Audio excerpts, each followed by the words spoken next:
Apocalypse Inc. Productions presents 5-Minute Stories, written and read by Jennifer Brozek. 5-Minute Stories, a little bit of story to last you all day. This story is called Nightmare Revelation. Jennifer walked through the house with her sword at her side and her shotgun holstered.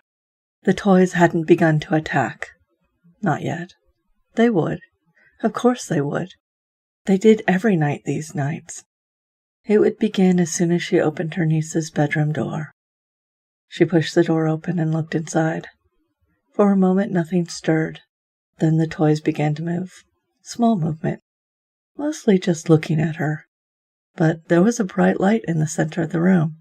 That was different. It hovered there, shivering.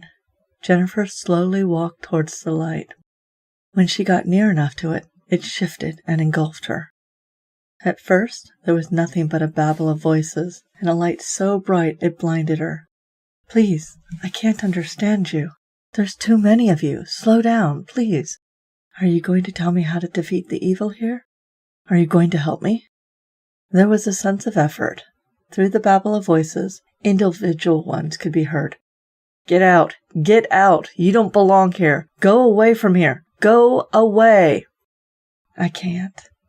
I have to protect Amanda. I have to protect her from the toys." The voices got louder, shouting for her to leave. The light pulsed with an angry white malevolence. Jennifer stumbled backwards, and there was a crunching sound underfoot. It was a tube of lipstick. Confusing, but only for a moment. Now that she was out of the light and the voices, she could see that the toys had surrounded her and were ready to attack. She was ready for them as well. She'd learned to come to this home armed. The sword was out of its sheath and in her hands before she knew it. It came down again and again on the attacking toys. But instead of becoming broken, dismembered agents of evil, the maimed and destroyed toys became other things. Broken bottles of lotion, shampoo, and soap. Jennifer backed out of the room and fled. The toys had started some new evil. They were hiding themselves and possessing other things. This was worse than before. She had to find Amanda and protect her.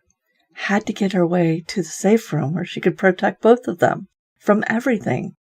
Jennifer ran through the house, shouting her niece's name. "Amanda! Amanda, where are you?" She burst through the door of her sister's master bedroom and found Amanda cowering behind the bed. "Oh, thank God. Come on. I have to get you to safety. I have to get you away from the toys." The girl shrank back, shaking her head. "Amanda, this is no time for games. Come here." The sudden movement at the door caused Jennifer to whirl, pulling the shotgun from its shoulder sheath to point at the new threat. A tall, pale man in a duster. The man raised both hands. "Whoa." "Theo, you made it.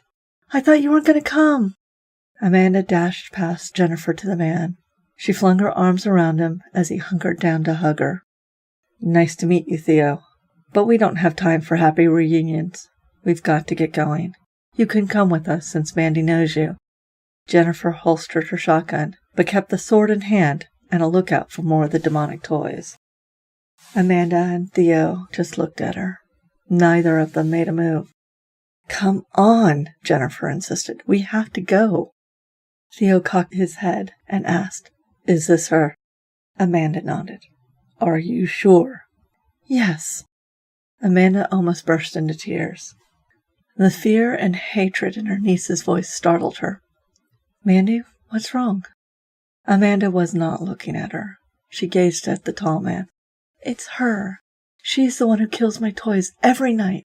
She's the one who chases me through the house. She catches me and then locks me away in the dark. She's the bad person. She's the one." Jennifer could only stare open-mouthed at her niece. What on earth? "Do you remember what we talked about?" Thea now looked at Jennifer with hard black button eyes filled with protective hate. "Yes?" Amanda also looked at Jennifer. "Then do it." The little blonde girl whom Jennifer had loved since birth pointed an accusing finger at her. "I don't want you here anymore. You go away. You don't belong here. Stop hurting my friends." "What? Mandy, I'm trying to protect you from the toys. Jennifer's voice trailed off as her sword disappeared from her hand. You're the bad person. You're the one killing my friends. You don't belong here. Go away. You're the nightmare and you don't have any power over me. Go away! The force of the command slammed into Jennifer and punched her through the wall of her bedroom. It hit her so hard that she suddenly jerked awake 3,000 miles away in her own bed. Confused and disoriented, it took a few heartbeats for her to realize where she was and what had just happened. She remembered the dream and the nightmare. She remembered the fear and hate in her niece's voice and wondered if she'd been her niece's nightmare for the last couple of months. That was how long she'd suffered with the nightmares of the toys threatening Amanda. Jennifer curled up on her bed, hugging her pillow. She wanted to know if she'd been the real nightmare, but was too afraid to call and find out. If it was true, she hoped to God that Mandy would forgive her someday.